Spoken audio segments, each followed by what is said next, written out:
It's a good day to brew, baby. What is up, you bitch boy Millsy? Back with Hometown Commander. Back for another episode of Millsy Brews, the show where I brew my version 1.0 deck list of the commander in front of us on my quest to outbrew the magic world.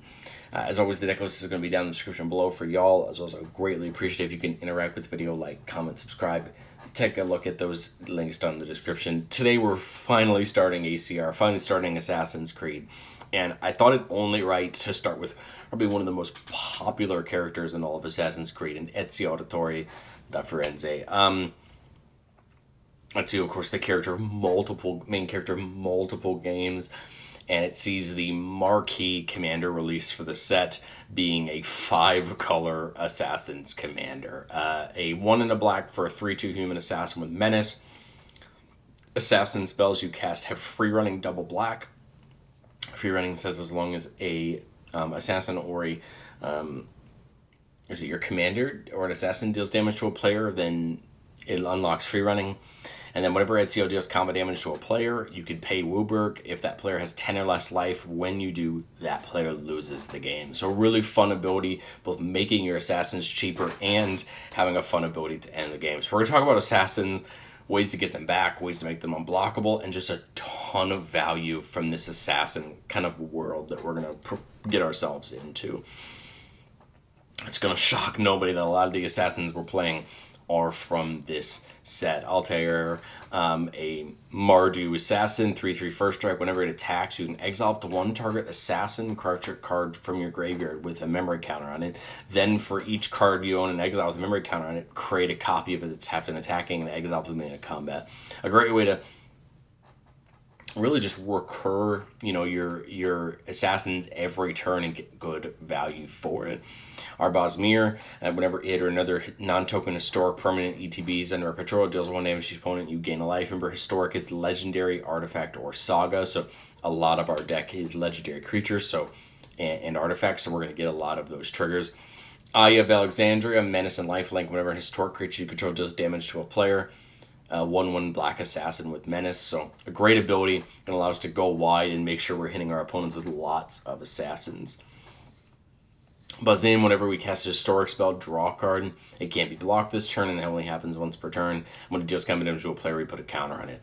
Great way to get some card draw, given lots of historic things to cast, and it can make itself bigger. Bayek, double strike, and as long as it's our turn, other historic creatures we control have double strike. Again, almost all of our assassins in this deck are legendary, meaning that we're going to be getting that double strike a lot. Edward Kenway, beginning of your end step, create a treasure token for each tapped assassin, pirate, or vehicle you control. And whenever we control just combat damage to a player, look at the top card of that player's library and exile it face down. You can play that card for as long as it remains exiled. Mainly here, we're just using this for the treasures, netting a bunch of treasures, and getting more mana to cast important spells. Well, we're not just playing Assassin's Creed Assassins. Atrada is going to give all of our assassins, when they deal damage to an opponent, we cloak the top card of that player's library. And then for 4 mana, we can turn this creature face up. If we can't, exile it and cast the exile card without paying its mana cost. We're able to just steal our opponent's cards, cast them if they're spells, or just use them for us as cloaked creatures. Marchesa the Black Rose has Dethrone. Whenever this creature attacks the player with the most life or tied for the most life, put a counter on it. All our other creatures have Dethrone. And then whenever a creature we control with a +1/+1 counter on it dies, return it back to the battlefield that's under your control at the beginning of the next end step. So we're going to kind of recur those creatures if they have counters on them. And we do some way in the decks to get counters on all of our creatures.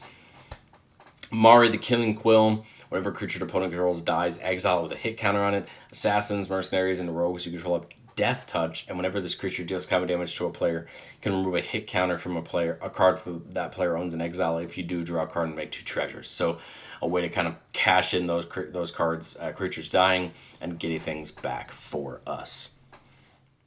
Massacre Girl, getting all of our creatures wither. And if a creature opponent controls dies, if its toughness was less than 1, draw a card. Love Massacre Girl, and she's going to fit in really well with all of these 1/1s running around, these tokens we're making. I mean, they're going to start dealing damage in the form of -1/-1 counters and really hurting our opponents in the process. Ramses Assassin Lord, another very popular assassin commander, got the reskin in the Secret Lair. Other assassins get +1/+1, and whenever a player loses the game, if they were attacked this turn by an assassin you controlled, you win the game. Of course, this ability pairs really well with Ezio, because this can definitely win you the game the same point opponent loses the game, and lead to a fun win there. Vraska the Silencer, whenever a non-token creature opponent controls dies, we can pay 1. If we do, turn it back to the battlefield tapped under our control as a treasure. Kind of an interesting ability that can steal some important things from our opponents. Well, as far as recursion goes, we have things like reanimate and restart sequence that just recur one thing. Back in town can get a bunch of assassins back, so that's kind of cool. We have multiple options there, multiple ways to get things back if our assassins die. As far as unblockability goes, the best way to trigger Ramses and Ezio, right, is to make them unblockable. Make sure they're getting in. Make sure they're getting in for damage. We have a couple different ways to do that. Brotherhood Regalia. Equipped creature has Ward 2, is an assassin and can't be blocked. Silver Shroud Costume says when an ETB is attached to her creature control and it gets shrouded until end of turn, an equipped creature can't be blocked. Trailblazer Boots stops a creature from being blocked with non-basic land walk. So if the defending player controls a non-basic land, it can't be blocked, which is going to be probably every player in our format. Whisper Silk Cloak, creature can't be blocked. And then Cover of Darkness can give all of our assassins fear, meaning they can't be blocked except by artifact creatures or black creatures, which could potentially knock out a ton of options for our opponents blocking them. But it's not just assassins. Let's get into there's a bunch of cards that produce value off that in this deck, but let's just talk about a few. At Knife Point gives all of our outlaws first strike. Assassins are first strike, or assassins are outlaws, so first strike. And then whenever we commit a crime, we get a mercenary. Mercenaries aren't assassins, of course, but that's okay. They could still be usable for us. Discreet Retreat makes a land be able to tap for 2 mana of any one color, but we can only use it to cast outlaw spells or activate abilities of outlaw sources. Again, all of our cards in our deck are assassins, so no problem there.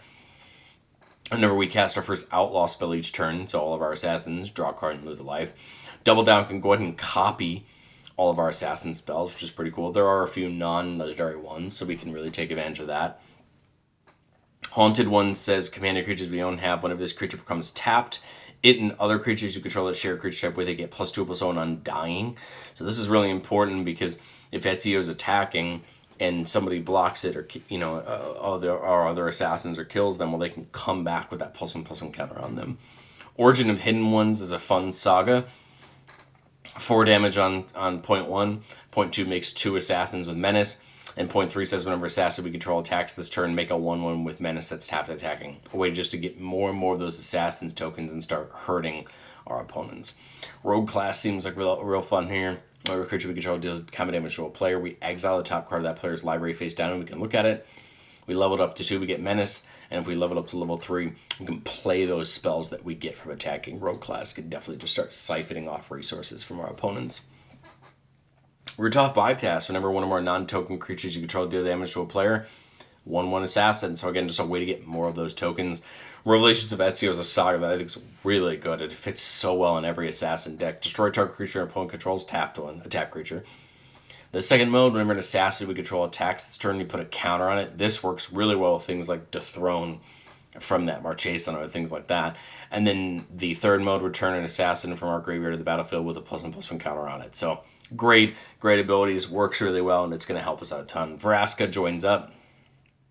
When it comes in, puts a death touch counter on each creature we control, and then whenever a legendary creature deals damage to a player, draw a card. So a great ability that's going to get doubled up if we're dealing damage with our assassins, especially if they're unblockable. And then we're playing a pair of Vraskas, and I love both of these effectively because they both do a very similar thing. Vraska Golgari Queen can sack a permanent to gain a life and draw a card. -3 to get rid of a non-land permanent with CMC 3 or less, or mana value 3 or less. And then the big one, -9, we get an emblem of whenever a creature deals combat damage to a player, that player loses the game. So a threat for our opponents, they have to then deal with Vraska, otherwise we could potentially get to that ultimate and win the game very quickly. And then Vraska the Unseen, the +1 protects her by destroying creatures that damage her, -3 to get rid of a non-land permanent, and then the ultimate that we really want, create 3 1/1 black assassin creature tokens with whenever this creature does combat damage to a player, that player loses the game. Again, here's ways for us to take creatures that we can make unblockable and slam them into our opponents to potentially win the game outright with this ability. So a little bit of a threat other than just Ezio's trigger. But I said it before on the show, and I'll say it again. No deck's ever complete. This is my version 1.0 version of the deck, and I think we could learn a lot from this deck in testing and trying to kind of make sure we're focusing on the right things. And these are 3 cards that I really wanted to bring in. I just couldn't find the slots for them, but I think I would really value. Hidden Blade seems like a ton of fun. We can bring it in an instant speed, just really showing the fun flavor of that Hidden Blade. Giving it Death Touch and First Strike right on that flash when it comes in, it auto attaches. That seems really cool. Black Market Connections, of course, a house of value, giving you one or any more of those things every turn. Can ramp you, draw your cards, make shapeshifters, which are assassins. So that seems pretty cool. And then Bleeding Effect is a card I absolutely love. I think it feels really good in this deck, probably. Beginning combat on your turn, creatures you control gain flying until end of turn if a creature card in your graveyard is flying. Same is true for First Strike, Double Strike, Death Touch, Hexproof, Indestructible, Lifelink, Menace, Reach, Trample, Vigilance. Again, great card. Gonna add a ton of value to the deck, especially once we get those assassins in our graveyard. But let's rock into some playtests. Here we're keeping a 3-lander with Massacre Girl, a Rogue Class, a Chromatic Lantern for some fixing, and a Shared Animosities. Not a bad start. Turn 1, we will get that Xander's Lounge in tapped. I don't really see any other good turn 1 plays, so I don't really see myself changing that very much. Turn 2, we'll get the Underground River down. Remember, Ezio is 2 mana, so I don't mind getting him down here and just getting it started next turn. If I get an untapped land, I'd like to get something like a Chromatic Lantern down, but if not, we'll just get like Rogue Class down. Don't see it, so we'll get the World Tree in tapped, and I think my best play here is probably just Rogue Class.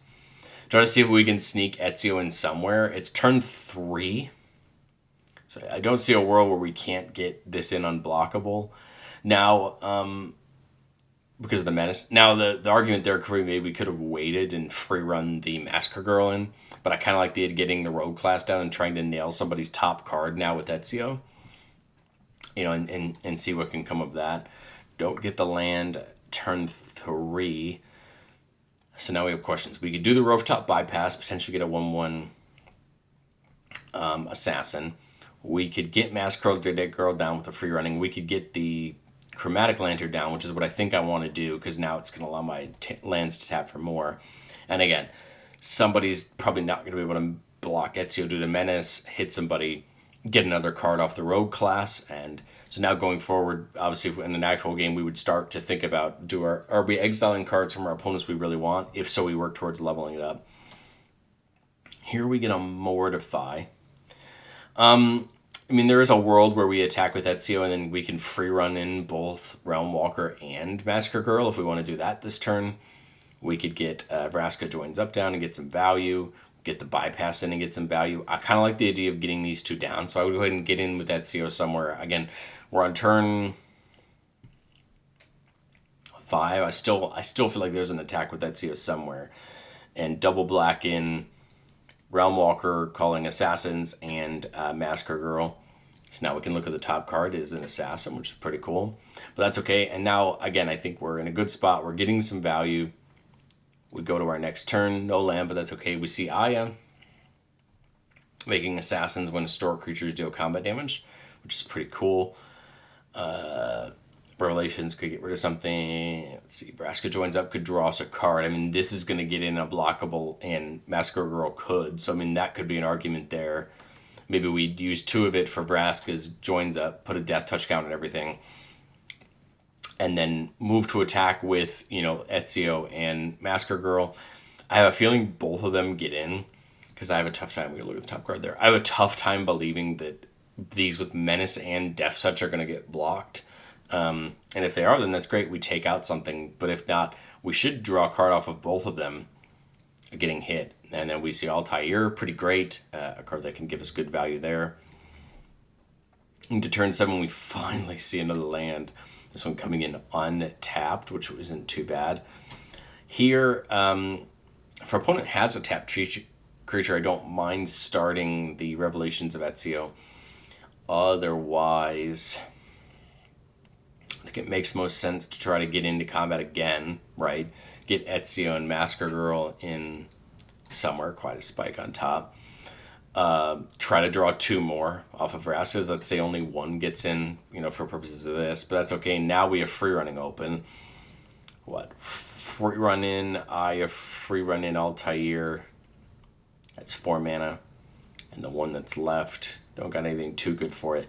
We're building a board next turn, maybe shoot to like Shared Animosity and Rooftop Bypass maybe, and just try to work in for that. But let's get into another playtest again. So they're building the board, you know, working towards that value point. I think from there we just continue to rock it out in combat. Here we're keeping a 2-lander, Mortify, Swiftfoot Boots, Anguished Unmaking, and Olivia. Olivia, Opulent Outlaw. Whenever one more outlaws you control to damage to a player, make a treasure. So remember, all of our assassins are outlaws, so they're going to give us treasures, and we can sack treasures to wipe the board. I think it's good here. We got the Vraska joins up for when Ezio starts dealing damage. We got enough to play Ezio. So they're good for trying. Do we top a Felwar Stone? Okay, not too bad. Get the Sanctum in. Move to turn 2. We will command tower. I guess there's the argument for Felwar Stone here. I kind of like Ezio though, to get it down and get it attacking, so we can attack with that Vraska joins up to start drawing cards. So I think that's what I would do. Yeah, I miss a land, which is brutal. But I could play the Felwar Stone and then maybe the Reconnaissance if somebody has white. I kind of like the idea of getting the Vraska joins up down here. Ezio should get in basically unblockable now with Death Touch and Menace, which will draw us a card. Thankfully, we get a land there. Nothing to do with it yet, but that's A-okay. At least we got it, and we're ready to go. Turn 4, Sol Ring. Sol Ring's a little late, but we'll happily take it, put one of them in there, and then get the Felwar Stone down. 3 mana. I mean, we could leave out something like Anguished Unmaking, or we get in with Ezio again, draw a card, and then free run in one of our assassins. Olivia would make sense. Ezio would be more card draw. Our Bosmir for some damage. Let's do Arbaz, free run it in. So now we're building our board again, kind of working our way up. Zagoth Triumph tapped, which is A-okay. So 6 mana. 2 of it colorless, and 1 we're hoping that somebody is black, but we have 3 black sources. If somebody doesn't have a black source, I think I would probably primarily focus on maybe getting something like Olivia down before combat. But if somebody has a black source, I think I'm a lot more willing to try to wait to free run. So let's say for the example here that somebody doesn't have a black source for Felwar Stone, I would get Olivia down. Everybody would take a damage, and we'd gain a life off of our Bosmir. And then move to attack. Again, I still feel like on turn 5, Ezio with Menace and Death Touch is probably hitting somebody. Let's assume they do. Draw off the Vraskas. And now free running is open. I probably wouldn't, good chance probably someone had one of our other colors there. But we wouldn't have double black. But we could still play the Swiftfoot Boots, so I guess we'll get those down. I guess maybe Reconnaissance there could be the... Reconnaissance actually might have been the better play there now that I think about it. So we'll do that instead. Let's just do the Reconnaissance instead, so that way we can start getting some pseudo-vigilance treasure there because of Olivia. Move to the next turn. Underground River for turn, so another untapped mana. So 5, 7, 8 untapped mana, and then the treasure, so I like it. I like the idea of leaving some removal up. Swiftfoot Boots could be pretty good for Ezio to protect it. We could potentially have a turn here, or we could hit somebody and continue to hit somebody, work our way towards maybe using Ezio's ability. Here I see the ability to us potentially getting in with multiple assassins for treasures, right? Because Olivia has flying, so she could hit somebody, and then Ezio probably could hit somebody here. So I kind of like the idea of trying that. Let's say both of them hit, getting us 2 more treasures. And so now we're in a good space. We've reconnaissanced them to untap before combat ends. So now we've got still a bunch of mana and a bunch of things to do with it. We could free run in Valus, free run in Ezio, keep mana up for Smoke Bomb and Unmaking. And again, I think at this point, we're just going to start working towards really probably finishing off one of our opponents. But let me know, what do you think of Ezio down in the comment section below? Interesting deck. Love seeing the assassins get some fun new faces, a fun new way to play, and really pay off your unblockability, and you're getting that sneaky damage in, and some fun payoffs with the free running. But let me know what you think down in the comment section below, and I will get you guys next time.